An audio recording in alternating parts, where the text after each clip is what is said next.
What's up, everybody? Renfail here, back again with some more No Man's Sky. Got a cup of coffee here this morning, and it is time to talk about my journey so far.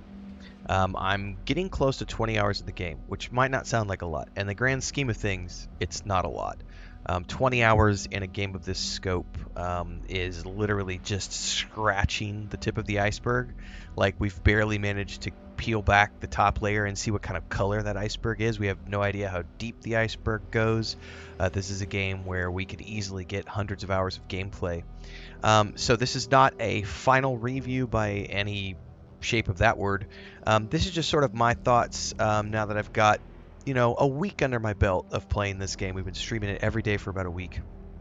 I've learned pretty much the basic gameplay loops. I've heard from hundreds of community members, thanks so much for the warm welcome, on their idea of the best way to go about things and some of the things that I have to look forward in this game. And yeah, these are my thoughts so far. It's a little more expanded than my original early thoughts video. This is my journey so far into No Man's Sky. It's been very pleasurable. There are pros and cons, and I look forward to enjoying many more scores of hours and hopefully hundreds of hours in this game as I continue to dive into this and look forward to the next game, Light No Fire, which I will definitely be playing now that I've had a chance to sink my teeth into this. So without further ado, let's go ahead and get one of my save files loaded up. And if this is your first time joining, don't forget to like, subscribe, hit the bell icon so you never miss an update. Daily streams happen here and on Twitch at 11 a.m. Central Time almost every single day. We got an 18-hour save here. This is the one I've been working on for the past week or so. We've been doing 2 to 3 hours on the streams. One of the things I will say right away that this game satisfies is the need for a super relaxed, chill, cozy game that I can just hop into anytime I want, not feel any pressure, and be able to easily pick up and get back going. There is an innate beauty to this game, even though the art style is not necessarily going to be something that everybody loves. I happen to enjoy this art style. It's not my favorite art style, but it definitely is one that I enjoy. And one of the cool things is I keep coming back to when I first tried this like 3 years ago, and I blew up my ship and I couldn't figure out how to repair it, and I had a horrible time. And then the experience that I've had with the World's Update Part 1 has been the complete opposite. Some of that is just my tastes evolving as I've come to appreciate crafting survival base building games a little bit more. But also, there's an aspect to the fluidity of how well everything is done here from a base building standpoint. I made this comment during a stream the other day, and I'll probably do an entire video around this theme, which is I think this is the best base building game I've ever played. As a content creator, I play a lot of different games. I've probably tried 10 or 15 games just in 2024 alone that are in the crafting survival base building genre, and none of them have given me as intimate of an experience as this game has for building bases. And here's the funny thing. I know for a fact that I've barely scratched the surface of what base building exists in this game, because all I have is a teeny tiny little structure over here.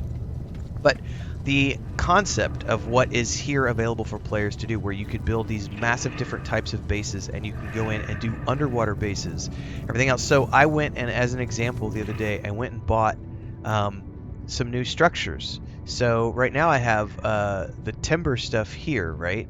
But then I went and bought, with points, I went and bought all these alloy structures, because now I want to build an alloy base. Like, I want to start down that path, and I just want to unlock everything in the alloy, because this feels very science fiction-y to me. This looks like something like from Star Wars: Old Republic, and I love the idea of building myself a really cool sci-fi looking base.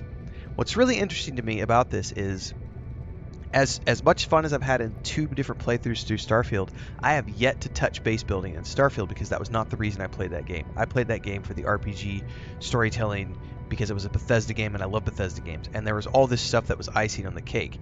I can't wait, because this month, August, is the month I'm diving into outpost building as I wrap up ship building in that game, and I can't wait to dive into that, to take a look at what it's like there compared to here, because I know the crafting for like some of the starship stuff and interior decorations in Starfield is very involved. It's also very involved here. But just how does it feel when it all comes together? That's the interesting thing. But I am quite enjoying it here. I had a good time building this base little structure here and getting a storage unit up and a teleporter, and I've got like there's like I built a solar panel back here, and then like some generators and batteries, and I also got this the other day. I was just yesterday when I bought all these alloy structures. I was able to buy, I don't know where it's at in here, this electromagnetic generator, and then now I got this ability to like go scan planets and find things that I can use to power my bases in different ways. So like from a base building perspective, this game is the best I've ever played. And again, I'm gonna have a whole video about that coming soon to the channel. So that part of it's really, really cool. I love the general gameplay loop, but which is essentially like I get quests. I'm still very much early in the game, so I'm still doing quests. Like even like 18 hours in, I'm still doing all these tutorial quests that are taking me around and showing me the different things to do. Like I'm still doing Ghost in the Machine, the Space Anomaly, the Atlas Path. The other day I was just following like the computer-based things to get recipes and stuff, and I've got this quest, I've got Drop Pod expanding the base quest, Exploration Guide, Industrial Surveying, Freighter Command. So many quests to work on. Scientific research, I found like you could do an outpost, or you could become like the overseer of like these settlements, like all these different things to do. And it's not the story-based narrative that I crave. Like this will be the one area where I'll say, there's lots of stuff to do, but the downside, and it's a nitpick for me, is because I love cinematic narrative storytelling, and this game does not do that. This game does environmental storytelling. So we find points of interest, we find computer records, we find NPCs who give us a story of what came before. And there are missions to do here, like go gather this and do this, but it's not the same when it's not voiced. There's no mocap here. There's no cinematic narrative storytelling happening here. That's okay. This game doesn't necessarily need to do that. I'm just in the scope of things I like, things I dislike, pros and cons. That's one of the things where I'm like, wouldn't it be cool if... I'm not saying the game sucks because it doesn't have it. I'm just saying, wouldn't it be cool if it did? Base building's really good. The procedural nature of how the planets work, and how the galaxy unfolds and all this other stuff, I have definitely noticed some procedural elements to the game. After about 15 hours, you can start to sort of pick up on, okay, this is procedural, it's not handcrafted. Nothing wrong with that.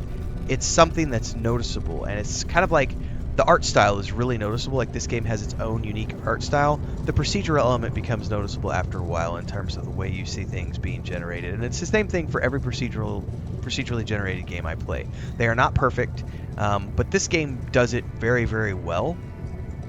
I think one of the easiest ways to jump up and see things, I mean, you can obviously run around the rover, but getting in the ship and just taking off and going around the planet and exploring is a great way to just see how things work, and then going up into the atmosphere and being able to get a planetary view if you want, or you can just get up into the atmo, come down and take a look at larger land masses and choose to like pick another side of the planet to go to, or come on up here a little bit more and look down, and you're a little higher up now, you can see even more. There's the cloud layer, all this stuff down there. It's all very, very impressive.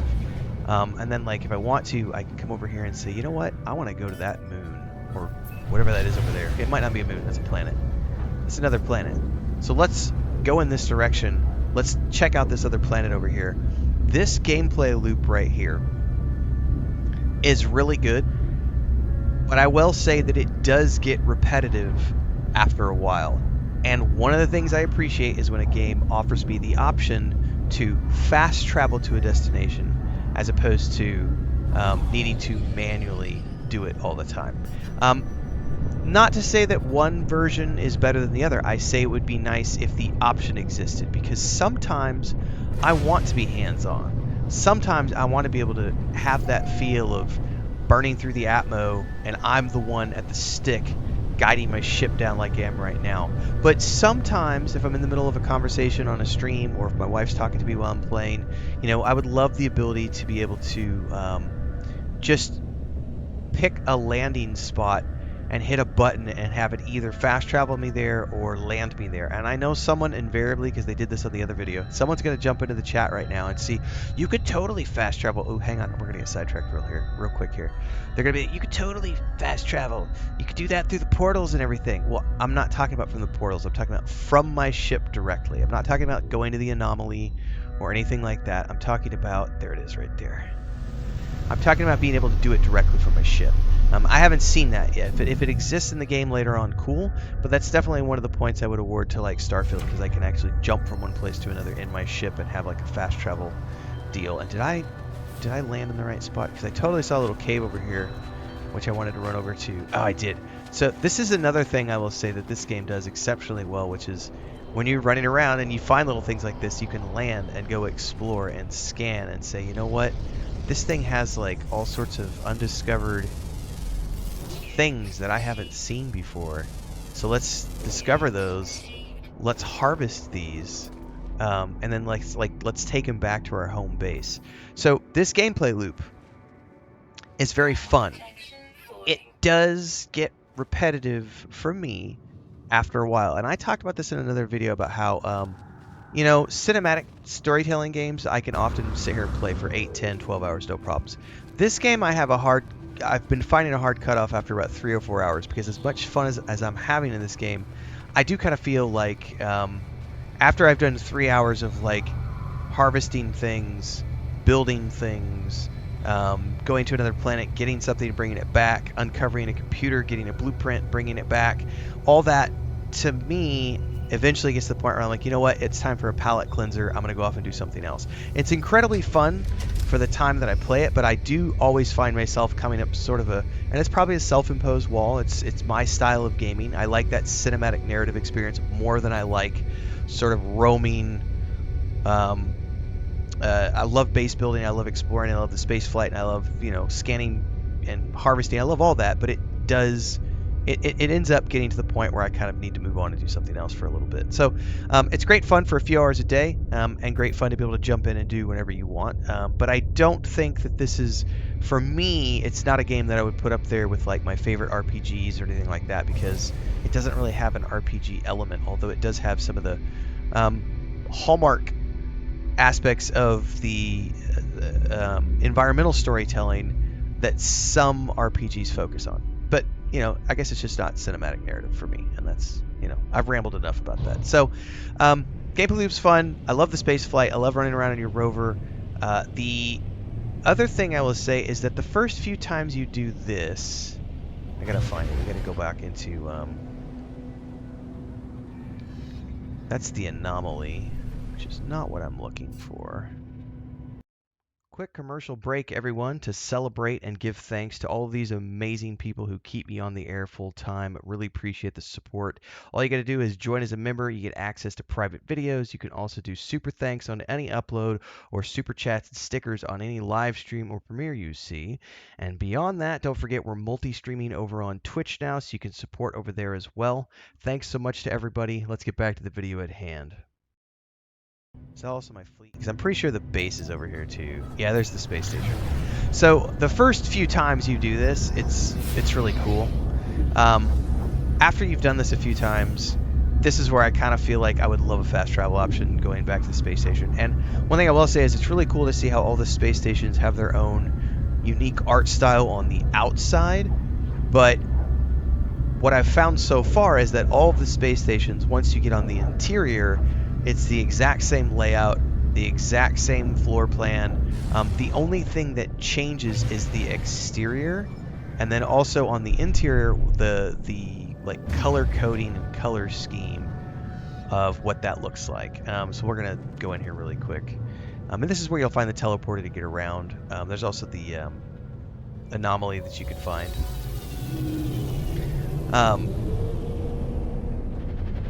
So once you've seen one of these, you've seen all of these. Even if they change the color scheme, it's the same exact layout on the inside, where it's like you're going to hop out, you're going to turn around, And it's like, okay, we've got merchants upstairs, and right here in the middle is the portal and the vendor. Like, it's the exact same layout every single time. So once you know it, you've seen them all. And that can kind of feel, it's definitely a point where I would say, coming over from Starfield as an example, where every space station is designed differently. The one area where you feel it in Starfield is when you do the like the pirate bases on planets. Some of those like caverns and layouts are like exactly the same. Once you've done 3 or 4 of them, you start to see the repetition, and it's like, okay, so they're just reusing assets. Mass Effect did it; it's fine. Lord of the Rings Online says every game does it. Every game rinses and repeats where they can, and this is an area where they've chosen to rinse repeat. It's not a big deal. Just treat this like a hub. But it is a point where I think it's fair to actually point that out as a nitpick, not a criticism of them doing something poorly. It's just something I would look at and be like, as long as you're aware of what this is, then you're fine. Nothing wrong about it. The other thing that has been simply staggering to me is the amount of, and I know that I'm coming into an 8-year-old game, and so there's a lot of catching up for me to do. But from the comments that I've seen, and just I've uncovered some stuff through gameplay. Like yesterday, we uncovered settlements, and I also have a freighter. And I understand that there's a whole other gameplay loop tied to freighters, and there's a whole other gameplay loop tied to settlements and running the settlements. There's also a whole other gameplay loop with base building, which I haven't tapped into yet. There's another gameplay loop with scavenging ships, and there's another gameplay loop with exploring galaxies, and all these different things. Like, there are a lot of different gameplay loops beyond the one that I've seen so far. The one that I've seen so far is the exploration, bring stuff back, get engineering, get more tools, get more stuff for your exosuit, get more stuff for your ship. I'm still fleshing out. Like, somebody was actually complaining. They were like, "Why are you still on the starter ship? You're a weekend. You should have this, that, or the other ship." And I'm like, because I haven't needed to. Like, why would I rush away from this ship? This ship has given me everything I've needed it to. I think it looks cool. I don't like the colors, but why would I be in a rush to get away from this? Like, I realize there's another gameplay loop of, like, finding your own ship, customizing and everything else, and I'll get to that. It's really cool to know that that's there for when I'm ready to do it, but right now I'm very much satisfied with continuing to flesh out my base, build myself my own unique home planet. I think one of the things I'm going to do soon, once I finish fleshing out this, because like yesterday as an example, I used my points and I went and bought, we're going to open up this area. I went and bought this stuff right here. I got the launch auto charger. I got the economy scanner. That one's from request. This is the one I want to look at. I got aqua jets. So I'm going to install aqua jets so that I can land on water. And then what I'm going to start doing is I'm going to start looking for a planet where I can discover a planet that I can discover. I want to discover a planet. I want to build a base on the edge of the water that's like my home base, and then I'm going to make an extension of that base that goes into the water, and I'm going to build an underwater base. So I'm looking for a unique planet for that perspective. I've also seen some screenshots of people who have like bases on floating islands, and I'm like, oh my god, I need to find a floating island planet because that looks absolutely freaking amazing. So my journey so far is that I have been incredibly overwhelmed with the amount of things to do.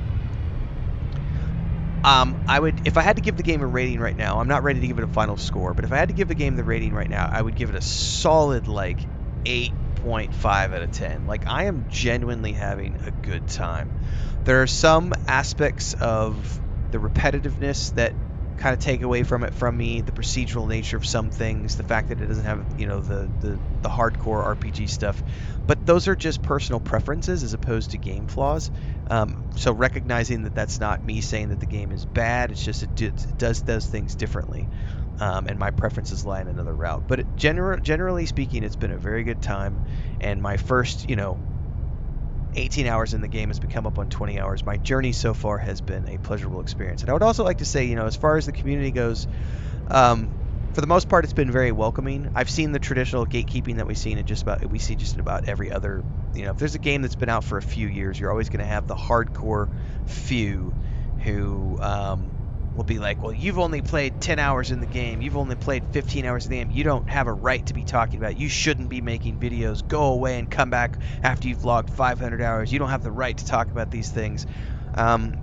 You'll find that in any game that's been out for a while, and I generally just ignore those people and and hide them from the channel, because at the end of the day, I'm here to share my perspective on the game, and my perspective is as a new player playing it. This is what I see. These are things I like. And as a general rule, like I said, the community has been very welcoming. The amount of comments that I get on live streams and also in the videos I've done, honestly, this has been one of the better games I've played in a while in terms of the community coming out and offering me tips and hints and everything else. Way more so than, I mean, I got, World of Warcraft has been pretty good. Lord of the Rings Online can be okay. But I kind of know everything about Lord of the Rings Online and Star Wars: The Republic.